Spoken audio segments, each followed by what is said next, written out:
Dr. Mercer arrived on the scene at a low ebb in Carson's life.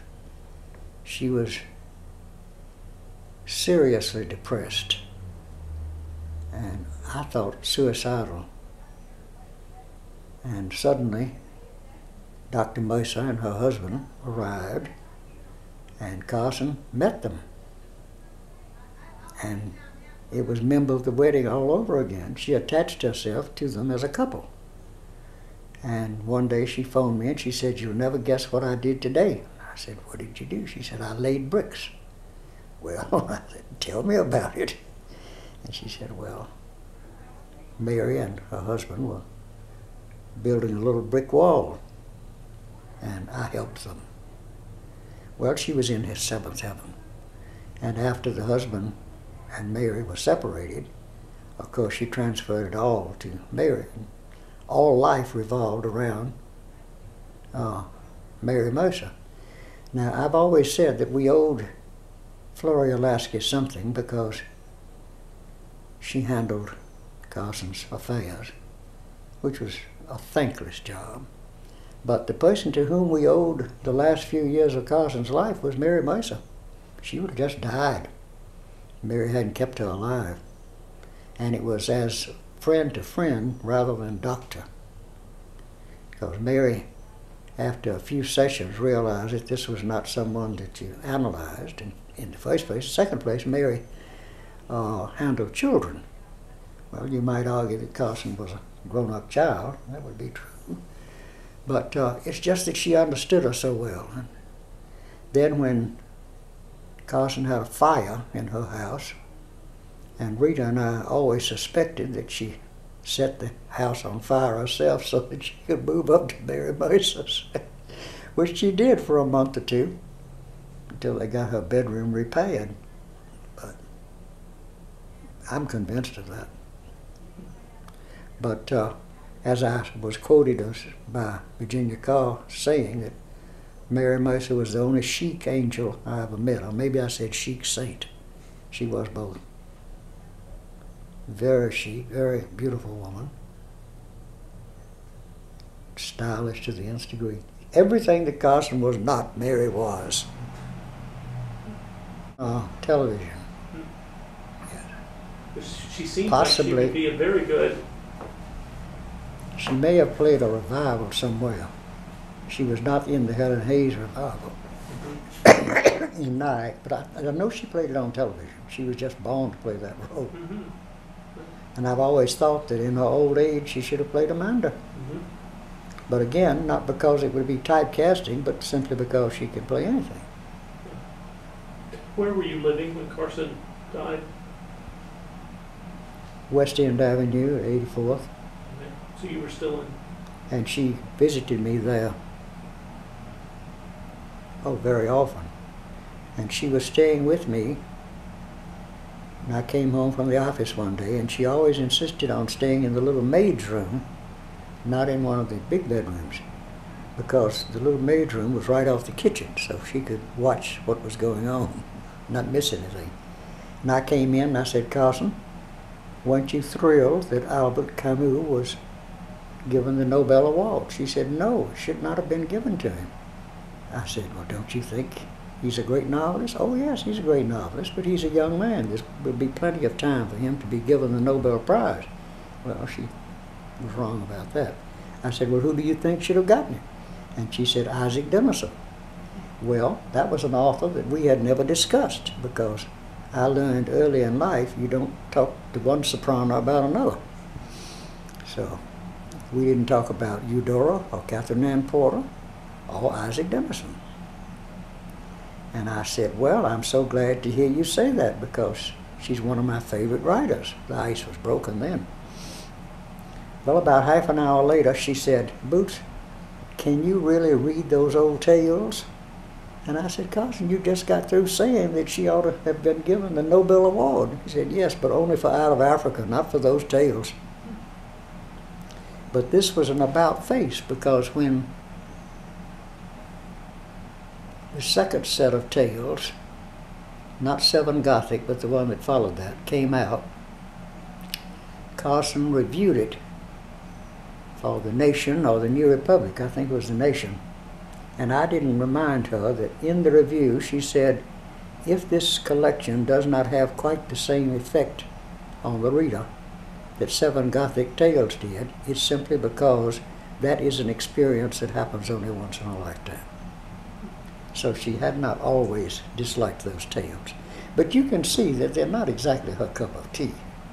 She was a realist. She liked Chekhov, the Russians, Faulkner.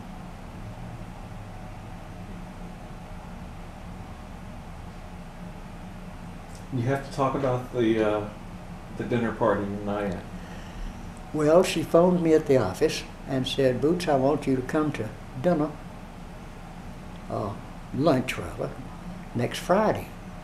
And I said, well, darling, I don't think I can because it takes 45 minutes to get there on the bus, 45 minutes to get back, and I don't have, but I can stretch my lunch hour to an hour and a half, but that's it. And she said, well, you must come because it's in honor of Isak Dinesen. I said, oh my God, why didn't you tell me that in the first place? I'll take the day off. I said, who else is coming? She said, well, Arthur Miller and Marilyn Monroe. So when I went in and told my boss that I wanted the day off because I was going to have lunch with Isak Dinesen, Carson McCullers, and Marilyn Monroe, he said, Marilyn Monroe? I said, yes. He said, well, you can take the week off if you want to. Just remember everything she says. And that was one memorable luncheon. And Isak Dinesen came with Marilyn and Miller.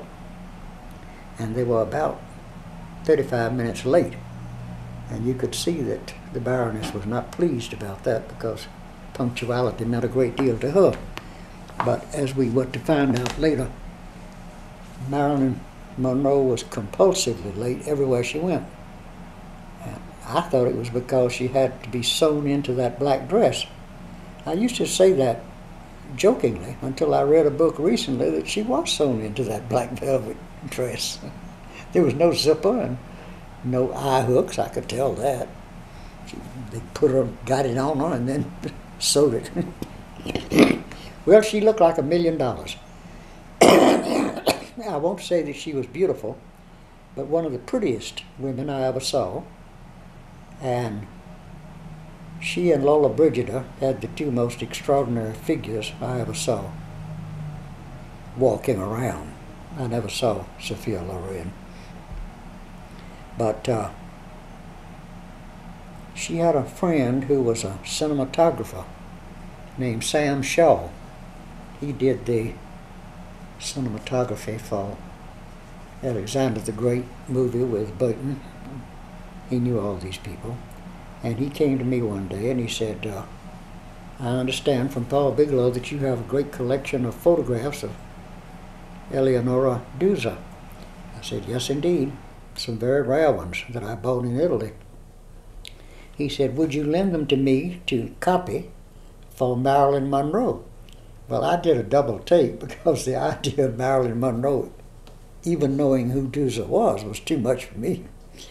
Well, she knew all about her, and she did collect pictures of her. So when we all sat down to dinner, she was sitting next to me, and I said, Miss Monroe, I'm the person that lent Sam Shaw my pictures of Duse to copy for you. Well, that broke the ice. From then on, she was most charming and very animated and most appreciative.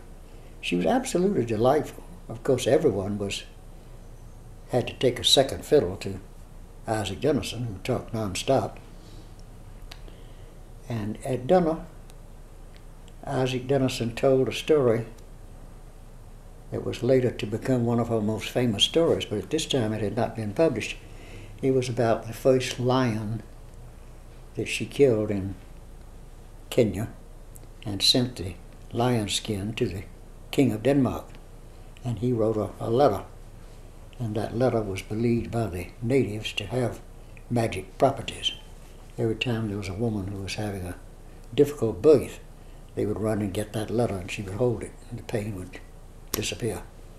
Another time a wagon turned over on a man and crushed his leg, and while they were getting enough mules to pull the wagon off of the man, they let him hold the letter so he felt no pain at all. And it's a metaphor for the magical properties of writing. And I think it's the best of her Out of Africa type tales. And I asked her why she didn't include it in Out of Africa, and she said, I intended to, but I forgot it. So it came out later in a book called Shadows on the Grass. But she told that story, and it's a very long story. Must have taken 45 minutes to tell it. And we had never heard it or seen it before, dumbfounded by it. Later I went to YMHA to hear her speak, and she told the same story from memory, and there was not one syllable difference. She had memorized it. I thought that was astounding. And I'm sure that she recorded it for the Library of Congress, but I've never heard those records. Then she talked a great deal about going to see Albert Schweitzer, who was one of my gods and one of Carson's. And she told Schweitzer that she wanted to open a hospital in her part of Kenya the way he had. And she said, well, you spend a week and then we'll talk about it. So she stayed there a week, and after it was over, he said, you see now, don't you, that you are physically not able to do this? And she said, people talk so much about his saintliness, they don't tell you that he was a bear, physically. He was so strong. She said, I was like the strong man in the circus. And she said, I realized that I was too weak to open a hospital like his. Then there was a little pygmy. Now the pygmies are several hundred miles from where Schweitzer was, but somehow or other this pygmy arrived. She couldn't speak a word of anything that anybody there could speak, but she attached herself and stayed. And every day when the Delco system went off, she thought it was dance music. She got out in the square and danced her head off. Charming story. But my favorite story concerned Aldous Huxley. She said, you know, I'm very proud of the fact that I introduced to my publisher in Denmark Aldous Huxley and Ernest Hemingway. Hemingway was the one about Spain, the bullfighter. Sun Also Rises, and the one of Huxley was either Autumn Leaves or Chrome Yellow. She said it's rather interesting now in retrospect to realize that neither one of them was ever to write a book that good again. And that's the truth. But she said that she got a charming letter from Huxley about a month before this luncheon party. When she arrived in London at the Savoy, there was a note there from Huxley. And he wanted to know if he could come by the Savoy and see her, so she wrote him, made an appointment, and he came. Well, he was 45 minutes late getting there. As I've told you before, she didn't cotton to that. But when he came, he said, now, don't be angry with me for being so late. Let me explain what happened. He said, I had to stop by and call on Lady somebody. And I unfortunately don't remember the name. We'll call it Lady Blossom. And she said, you know, Lady Blossom is a medium. And when I got there, she took me in the dining room, and before my eyes, in broad open daylight, she materialized a whole dining room tabletop of white roses. And he said, I brought you one, and handed this rose to Isak Dinesen. Isak Dinesen, in telling us the story, said, you know, it wasn't even a very good specimen. That summed it up. But he was to get a whole lot nuttier than that after he came to America and got drunk on the jumping beans or whatever it was.